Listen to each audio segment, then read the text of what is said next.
Diane Marie Collins, and you have entered the DM zone. We are here this evening at MIM, the Musical Instrument Museum, with Nachito Herrera, and I am so pleased that you are here visiting with me. Welcome.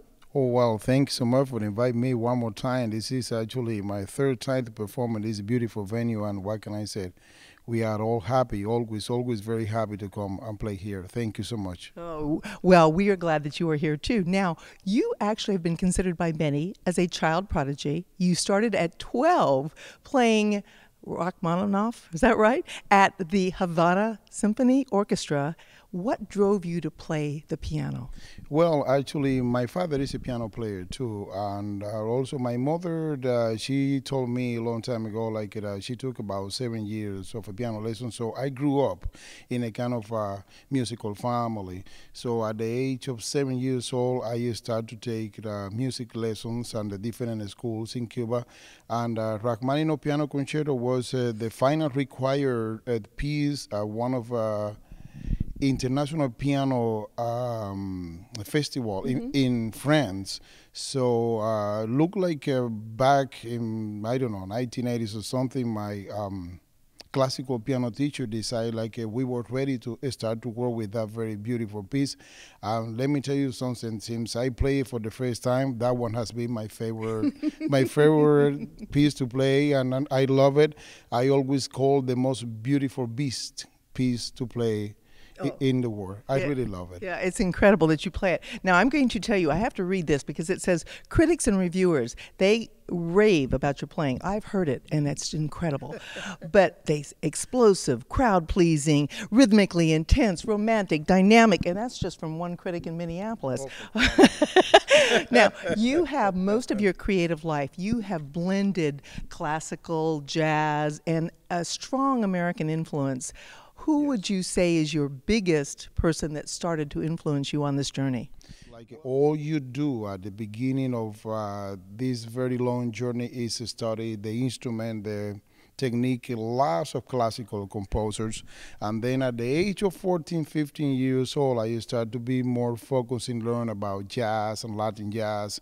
And at the end of the field, I just started to realize like there was so many things in common, believe it or not, in between classical music and jazz and Cuban music. So that's what I said, well, why not to get the challenge, improve like music is just one. It's music because you need classical music. Why? Because you need the technique of the instrument. If you don't have a good technique, it's going to be impossible to play or do what they said, like it being explosive or rhythmically or something. And that's something even you can find on classical music. So all I have been doing in my life, it is just to prove like yes, you can go always from classical to jazz to Cuban to any type of music you want to play.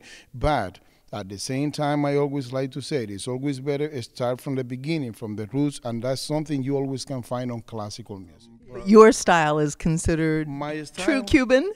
Yes, because I always like to incorporate that feeling and that flavor of our strong, nice Cuban coffee, our rice and beans, our pork chops, including the jazz and everything. Yes, I always like to go to that feeling, and it's really nice, believe me, and it's really nice that when I play in these venues like at MIM, at MIM, for example, or another venues like this one, which people are sitting, it is really nice even when you play some Cuban music that you can see, you know, on the side of your eyes, like they are even start to move because they start to get the feeling of it. I said, well, that's exactly why we're here, you know, to show the people, you know, how flavor one is that our music, and you know, I always have so much fun. So. Now tonight we were talking about just you with the piano.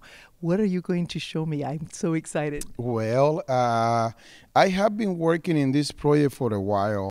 This recital or this concert that we are going to be doing tonight, I decided to call from Johann Sebastian Bach to La Havana, Cuba. I love it. Yeah, it is a kind of like a proof of like that you can even play the different classical pieces into Cuban style. So for example, the first piece is based on Bach Prelude C minor, which I make a big intro on the piano, and then I am going to be playing the Bach Prelude C minor. I am going to tune into those kind of very strong, intense Cuban piano montunos, do some solos, and then back to the Bach Prelude. The second piece I'm going to be doing is based on the Chopin Prelude E minor. It is very famous. It is really like sentimental. Mm-hmm. So I decided to try to how to play that prelude in a Cuban rhythm. Is called danzón. Mm-hmm. It is definitely slower than the Latin jazz, of course.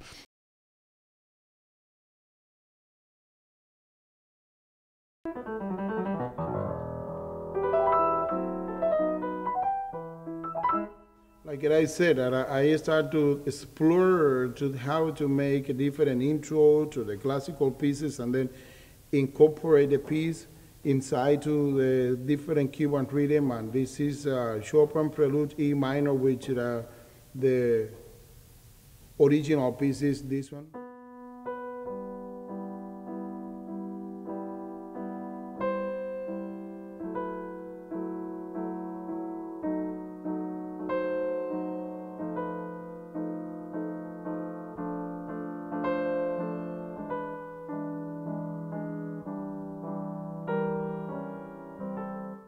Everybody knows that. So what I did was to make it kind of more like a Cuban intro like this.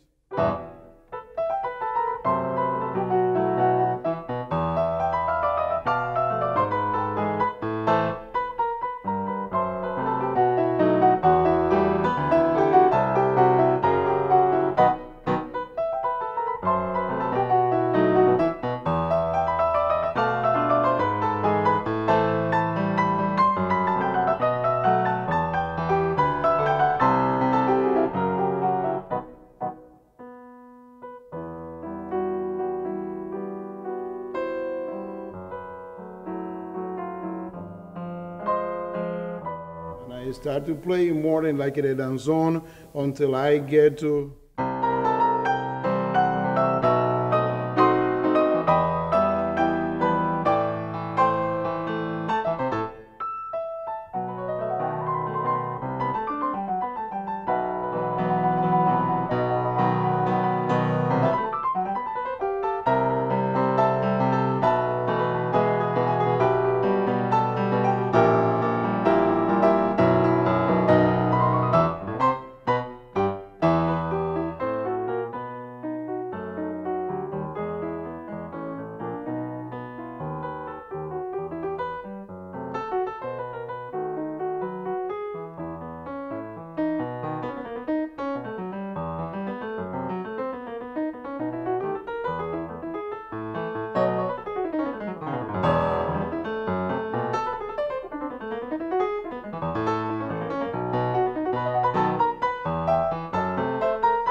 We talked about a little bit off camera, the recent news about Cuba. How exciting is this? Are you excited? Because you know there are two camps on this. So talk to me about what you feel about what President Obama is starting with normalization of the relationships with Cuba.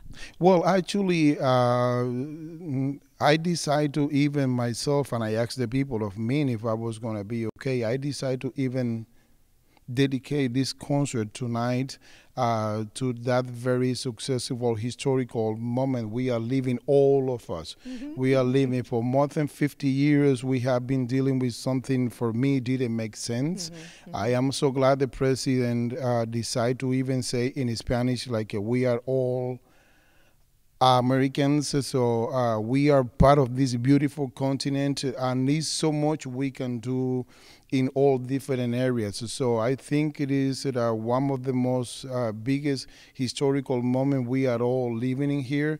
As a Cuban, what can I say? You know, we can make a huge contribution in lots of different areas like health, even like music, lots of things, and it's definitely lots of things we can get from this very wonderful, beautiful country. So for me, when I hear him on his speech, I was crying. That's all I can say. I was sitting with my wife, and I was definitely crying because it is something. It's gonna stay in the history forever and ever, and many years from now, we will be able to talk to our grandchild, to our great-grandchild, like we were part of that moment. We were part of that time, of that day, which thankfully, after more than 50 years, Cuba and United States reestablished this wonderful relationship, and I am expecting, the huge collaboration in so many